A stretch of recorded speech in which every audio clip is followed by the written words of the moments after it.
When an empath takes in the darkness of a narcissist and somehow survives, Carl Jung observed that they do not merely recover, they undergo an irreversible transformation. The person who once absorbed every projection becomes unreachable. The soul that carried the shadows of others develops a psychic immunity to deceit, and perhaps most extraordinary, their very presence begins to confront people with the darkness they have long denied within themselves. Imagine that moment. You have carried their rage, shame, and emptiness until your reflection felt foreign. You were the container for their unresolved pain, left behind to sift through the wreckage of what they refused to face. But then, something subtle shifts, not with fury or revenge, but with quiet, crystalline clarity. You stop justifying yourself to those who never intended to understand. You stop feeling responsible for emotions that were never your own. Most powerful of all, you stop making yourself available for their emotional emergencies. Jung called this passage Individuation, the birth of inner sovereignty. What emerges from it is not the same self that entered the narcissist's orbit. It is a reforged being, what Jung described as the integrated personality whole, balanced, and no longer reactive to manipulation. Yet most people misunderstand this transformation. It is not achieved through comforting therapy sessions or motivational affirmations. It is born through what Jung termed the night sea journey, a descent into psychological darkness, so absolute that it shatters everything false. The empath who survives this descent returns not as they were, but as something Jung hinted at in his later writings, a shadow-integrated individual, what I call the shadow walker one, who has traversed the underworld of human cruelty and come back with their light intact, but forever changed. Jung wrote, "A man who has not passed through the inferno of his passions has never overcome them." The empath-narcissist encounter is that inferno. It is the crucible of modern psychology, capable of annihilating identity or birthing an entirely new level of consciousness. This is more than recovery. It is evolution. It is the psychic leap Jung believed necessary for the advancement of humanity's inner life. In a strange twist, the narcissist, driven by hunger to consume another's light, becomes the very catalyst for the empath's transcendence. They believe they are dismantling you, but in truth, they are tempering you into something indestructible. For decades, Jung studied what he called psychological types and noticed something unsettling about those with heightened sensitivity. They often become what could be called shadow vessels, people unconsciously conditioned to absorb the psychic refuse others disown. Jung once observed, "The healthy man does not torture others. Generally, it is the tortured who turn into torturers, but empaths form a rare exception. They absorb suffering yet refuse to perpetuate it. This creates a condition Jung referred to as participation mystique, a state of unconscious fusion in which the empath cannot separate their own emotions from those projected onto them. The narcissist exploits this permeability, turning the empath's compassion into a dumping ground for unprocessed shame and self-hatred. Yet Jung's deeper insight reframes even this pain. He realized that such encounters are not meaningless tragedies, but initiations into higher awareness. The greatest and most important problems of life, Jung wrote, are fundamentally insoluble. They can never be solved, only outgrown. And that is precisely what happens when an empath survives the narcissist's darkness. They outgrow it. The suffering becomes wisdom. The sensitivity becomes power. The wound becomes the very portal through which consciousness itself evolves. The empath-narcissist relationship is one of the most excruciating yet transformative catalysts in human psychology. It forces what Carl Jung described as the outgrowing of the old self through the crucible of suffering. It is consciousness evolution, born from trauma psychological development through the fires of crisis. The narcissist embodies what Jung called the disowned shadow, the darkness they refuse to see or take responsibility for. The empath, with their permeable psyche, becomes the container for this denied material. But in holding it, they begin to know shadow in a way that forever alters their understanding of reality. Jung believed that consciousness only expands through conflict, and few dynamics illustrate that truth more brutally than this one. The empath doesn't merely witness darkness, they carry it. Over time, this burden forces the birth of what can be called shadow literacy, the intuitive ability to read and interpret psychological darkness as if it were a language you were born speaking. If you have ever felt as though you were carrying emotions that weren't yours, you might quietly say to yourself, "I was their shadow container." Jung wrote often about the dark night of the soul, a period of spiritual and psychological death that precedes rebirth. But for empaths caught in narcissistic entanglement, this is more than a metaphor. It is what might be called shadow immersion. You do not just witness the dark, you live inside it. The narcissist's projections seep into your psyche until they begin to rewrite your own story. Their shame becomes your self-doubt. Their rage becomes your anxiety. Their emptiness seeps in as your depression. You slowly absorb their psychic toxins until your sense of self begins to dissolve. Jung referred to this as psychic poisoning, and he warned that there is no coming to consciousness without pain. But for empaths, this pain is not limited to their own personal history. They are processing collective pain, the accumulated residue of ancestral and societal trauma that has never been integrated. The narcissist becomes the unwitting guide into what Jung called the nigredo, the blackening stage of alchemy, where all that is false disintegrates into chaos. It is the psychological night where identity dies. Jung wrote, "In all chaos, there is a cosmos. In all disorder, a secret order. Yet to discover that hidden order, one must first endure the collapse." Jung noticed something remarkable within this dissolution. The psyche, he said, has an immune system. When foreign psychic material invades consciousness, the authentic self begins to develop what might be called shadow antibodies, an intuitive defense against deception and manipulation. The empath, through surviving exposure to the narcissist's toxins, develops an embodied wisdom. They no longer detect manipulation intellectually. They feel it in their nervous system, like a visceral alarm against psychic violation. Jung wrote, "Knowing your own darkness is the best method for dealing with the darkness of other people." The empath who has survived narcissistic abuse has faced more shadow than most people encounter in a lifetime. They emerge not just as a wounded healer, but as something deeper, a conscious healer. Their wounds were not self-inflicted, but absorbed, and by illuminating them, they reclaim their power. Jung observed that the most intense conflicts, if overcome, leave behind a sense of calm that cannot easily be disturbed. This perfectly describes the empath who has endured and integrated their trauma. Having looked into the abyss and survived, they carry a peace that is not fragile but forged. This rebirth, however, comes only after what Jung called ego death, the total collapse of the false identity. For empaths, this is especially devastating because their ego was built upon being good, helpful, and endlessly available. When that identity crumbles, there is no dramatic explosion, only a chilling quiet. One morning you wake up and realize you no longer recognize yourself. Your empathy feels numb, your hope tainted, your trust fractured beyond recognition. Jung wrote, "The most terrifying thing is to accept oneself completely." But for the empath at this stage, there seems to be no self left to accept. They have merged so deeply with others' emotional worlds that their authentic essence feels buried beneath layers of foreign pain. This is the essence of nigredo, the blackening. Everything stable dissolves. Everything you believed yourself to be disintegrates. Jung observed, "We cannot change anything until we accept it." Condemnation does not liberate, it oppresses. But acceptance at this depth feels almost impossible when you no longer know who is doing the accepting. It is the paradox at the heart of empathic awakening. In losing yourself completely, you create the space where the true self can finally emerge. But here is what Jung understood about this dissolution that changes everything. He wrote, "I am not what happened to me. I am what I choose to become." This choice only becomes possible after the false self dies completely. The old self must die completely before the authentic self can emerge. And the narcissist, in their relentless attack on your identity, accidentally becomes the destroyer of your false self.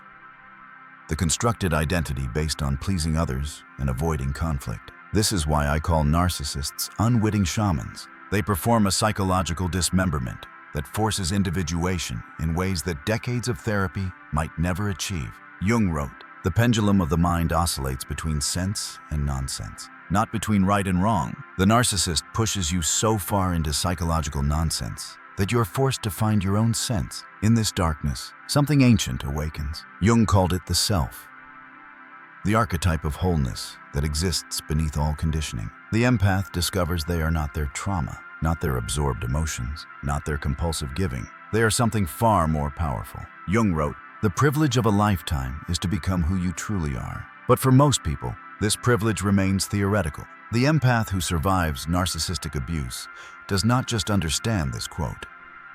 They embody it at a cellular level. because they have been stripped of every false identity. Jung was fascinated by alchemy because he saw it as a metaphor for psychological transformation. The empath's journey follows what Jung called the opus contra naturam work against nature that produces something entirely new. What emerges from this psychological crucible is not the same empath who entered the relationship. It is what I call the integrated empath. Someone who maintains their sensitivity but surrounds it with unreachable psychological boundaries. Jung documented this transformation in his concept of the transcendent function, the psyche's ability to create something entirely new from the union of opposites. The empath who survives has integrated their shadow and their light, their victim and their victor, their wound and their wisdom. Jung wrote, "The meeting of two personalities is like the contact of two chemical substances. If there is any reaction, both are transformed." But here is the difference. The narcissist remains unconscious, while the empath becomes hyperconscious. This integration creates what Jung called psychological sovereignty, but what I call shadow immunity. You become literally immune to manipulation because you have developed the ability to see psychological projections before they land. It is like developing night vision after being forced to live in complete darkness. The narcissist's tactics that once destroyed you now roll off like water off glass. Not because you have become hard, but because you have become conscious. Jung wrote, "Until you make the unconscious conscious, it will direct your life, and you will call it fate." The transformed empath has made manipulation tactics conscious, which renders them powerless. You can see the strings before the puppet show even begins. But here is where the transformation becomes truly powerful. The integrated empath does not just resist manipulation, their very presence disrupts it. Jung called this the constellation effect, when one person's consciousness level affects everyone around them. Jung observed, "As far as we can discern, the sole purpose of human existence is to kindle a light in the darkness of mere being." The transformed empath becomes this light, not the naive light that gets consumed, but the fierce light that exposes shadows wherever it shines. Comment if you have reached the point where manipulation attempts feel obvious and ineffective. I see through the matrix now. Jung spent years documenting archetypes, universal patterns of human experience, but he identified one archetype that emerges only through extreme psychological testing. What I call the shadow walker, someone who has journeyed into psychological hell and returned with forbidden knowledge. The shadow walker archetype embodies what Jung called the wounded healer, but with a crucial difference. Traditional wounded healers heal others through their wounds. Shadow walkers heal others through their wholeness. Jung wrote, "Everyone you meet knows something you do not know, but need to know. Learn from them." But the shadow walker has learned something most people actively avoid, learning how to navigate the darkest aspects of human psychology without being consumed by them. You become living proof that psychological sovereignty is possible. Your very existence threatens the unconscious contracts that keep people trapped in dysfunctional patterns. Jung observed, "People will do anything, no matter how absurd, in order to avoid facing their own soul." This is why your presence becomes so disruptive after transformation. You are no longer participating in the collective unconsciousness that Jung identified as the root of human suffering. You have stepped outside the matrix of projection and manipulation. Jung wrote, "The individual has always had to struggle not to be overwhelmed by the tribe. The shadow walker has won this struggle completely. You have developed what I call tribal immunity, the ability to maintain your individual consciousness even when surrounded by group unconsciousness. But this victory comes with isolation. Jung called it the loneliness of the individuated. The price of consciousness is separation from the unconscious masses." Jung wrote, "Loneliness does not come from having no people about one, but from being unable to communicate the things that seem important to oneself. Yet, this loneliness is not empty.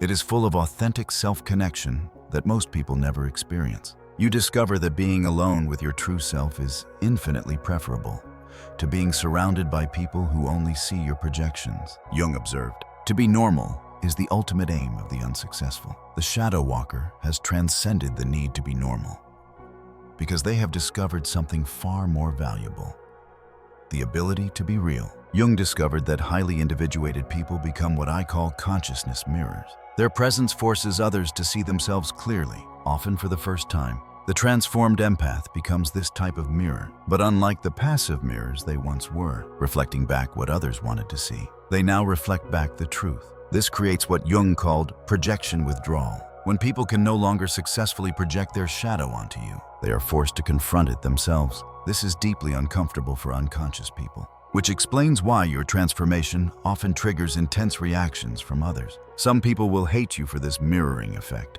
They will call you cold, changed, or crazy. Jung understood this reaction perfectly. He wrote, "Everything that irritates us about others can lead us to an understanding of ourselves. But most people prefer irritation to understanding. Others will be drawn to your transformation like moths to flame. They sense something different about you, a quality of presence that feels both magnetic and dangerous." Jung called this the numinous effect, when archetypal energy becomes visible in human form. If people started treating you differently after your transformation, comment, "My energy shifted and everyone felt it." But the most profound effect happens with other empaths, still trapped in narcissistic dynamics.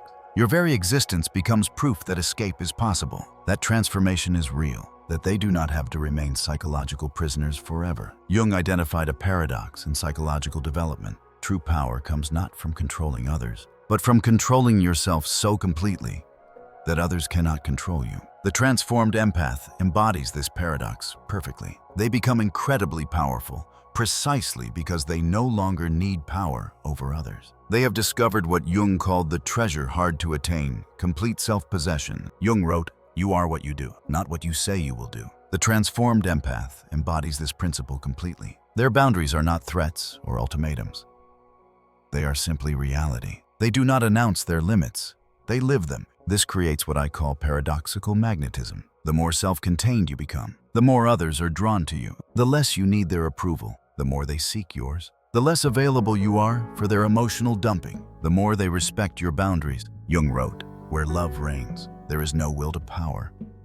And where the will to power is paramount, love is lacking." The transformed empath has transcended the will to power through love, but love of self first. This self-love is not narcissistic. It is what Jung called appropriate self-regard, the foundation of all healthy relationships. You can only give to others what you possess yourself. And the transformed empath possesses something rare, unshakable self-worth. Jung observed, "The acceptance of oneself is the essence of the whole moral problem and the epitome of a whole outlook on life." The empath who has survived narcissistic abuse has been forced into radical self-acceptance, not the comfortable kind, but the kind forged in fire. But here is where the paradox becomes profound. By refusing to be anyone's emotional dumping ground, you become available for authentic connection in ways you never were before. By saying no to manipulation, you create space for genuine love. Jung wrote, "Even a happy life cannot be without a measure of darkness." And the word happy would lose its meaning if it were not balanced by sadness. The transformed empath understands this balance viscerally. They can hold space for others' darkness without absorbing it into their own system. You become what Jung called a container. But now you are a conscious container with clear boundaries, not an unconscious sponge soaking up everyone's psychological waste. Jung identified that some individuals are called to what he termed the guardian function, protecting others from psychological predators through their very existence. The transformed empath often embodies this guardian archetype, not through aggressive confrontation, but through impenetrable boundaries that serve as a model for others. Jung wrote, "To ask the right question is already half the solution of a problem." Your boundaries become the question that forces others to examine their own psychological patterns. You become what I call a boundary beacon, living proof that psychological sovereignty is achievable. Other empaths see your transformation and begin to believe their own freedom is possible. This guardian function operates through what Jung called morphic resonance. Your consciousness level literally lifts the consciousness of those around you. You do not have to do anything except be authentically yourself. Jung wrote, "The meeting of two personalities is like the contact of two chemical substances. If there is any reaction, both are transformed. But the transformed empath's reactions are now conscious choices rather than unconscious compulsions. You choose which chemical reactions to participate in, based on what serves your highest good, rather than what others need from you. This selectivity is not cruelty, it is consciousness." Jung understood that indiscriminate giving is often unconscious addiction to being needed, rather than genuine compassion. Jung observed, "Life really does begin at 40. Up until then, you are just doing research." For many empaths, this research phase includes decades of unconscious absorption patterns. The transformation represents graduation, from research into conscious living. You become a guardian, not through preaching or teaching, but through embodiment. Jung wrote, "The creation of something new is not accomplished by the intellect, but by the play instinct acting from inner necessity. Your transformed presence creates new possibilities in others simply because you exist as proof that authentic selfhood is possible. You do not need to convince anyone. Your very being becomes the argument for psychological freedom." Jung warned about what he called the integration trap, the danger of identifying so completely with your transformation that you become rigid in the opposite direction. Some transformed empaths swing from being completely porous to being completely closed off. They mistake hardness for strength and isolation for protection, but true integration, what Jung called the union of opposites, means maintaining both your empathy and your boundaries, your openness and your discernment, your compassion and your standards. The purpose is not to stop feeling, it is to feel with awareness. Jung once wrote, "Emotion, which is suffering, ceases to be suffering the moment we see it clearly." The integrated empath embodies this truth. They feel everything, yet are devoured by nothing. They can witness another's sorrow without internalizing it, offer compassion without depletion, and love deeply without dissolving into the other person's story. Maintaining this equilibrium demands what Jung called unceasing mindfulness. The old reflexes of overgiving and emotional fusion will still attempt to return, especially in moments of fatigue or vulnerability. But once you have experienced psychological sovereignty, unconscious servitude becomes impossible. The circuitry of your psyche has been permanently rewired toward awareness. Jung believed that when one individual transforms, the collective inevitably follows. He wrote, "The individual is the only reality." The further we move away from the individual toward abstract ideas, the more likely we are to fall into error. When an empath awakens, they create what I call ripples of consciousness. Their personal liberation silently grants others permission to begin their own. This awakening doesn't happen through preaching. It radiates through presence. People feel the coherence of your energy. They sense your calm, your boundaries, your absence of hidden agendas. And something within them begins to stir. You become evidence that trauma can refine rather than ruin, that empathy can exist alongside power, that sensitivity, when embodied consciously, is strength itself. Of course, not everyone welcomes this shift. Some will try to drag you back into old dynamics using guilt, urgency, or emotional chaos. Jung referred to this as the crab bucket effect, the unconscious pull of those who resist another person's ascent. But your awareness has made you immune. You no longer confuse manipulation with genuine need. You can witness others' reactions as discharges of their trapped pain, rather than invitations to self-abandon. If this journey resonates with you, declare it. My healing became my superpower. The empath who survives the narcissist's darkness doesn't merely recover. They evolve into a higher state of consciousness, one that Jung could only glimpse in theory. You become living proof that the psyche can regenerate from devastation, that awareness can arise out of ruin. And that authentic power is born not from domination, but from self-mastery. The narcissist believed they were extinguishing your light. Instead, they refined it into something indestructible. They thought they were erasing your empathy. In truth, they tempered it into conscious compassion, an empathy that no longer serves as a weapon against you, but as a force of healing for the world. Your transformation becomes a beacon for every empath still lost in emotional captivity. You show that liberation is not a fantasy. It is a natural consequence of awakening. Jung wrote, "Who looks outside dreams. Who looks inside awakens." Through the fire of narcissistic abuse, you were forced inward so deeply that you uncovered the unbreakable core of your being. That core was always there. The narcissist merely burned away everything false that concealed it. If you wish to explore this inner awakening further, watch my guide on recognizing when you are living from your true self versus absorbed projections, where we continue unpacking Jung's teachings about those who perceive reality differently from the sleeping crowd. Your sensitivity was never a flaw. It was your latent power activated through awareness, refined through shadow, and destined to serve consciousness itself. Thank you for walking this path of transformation. I'll see you in the next dimension of understanding.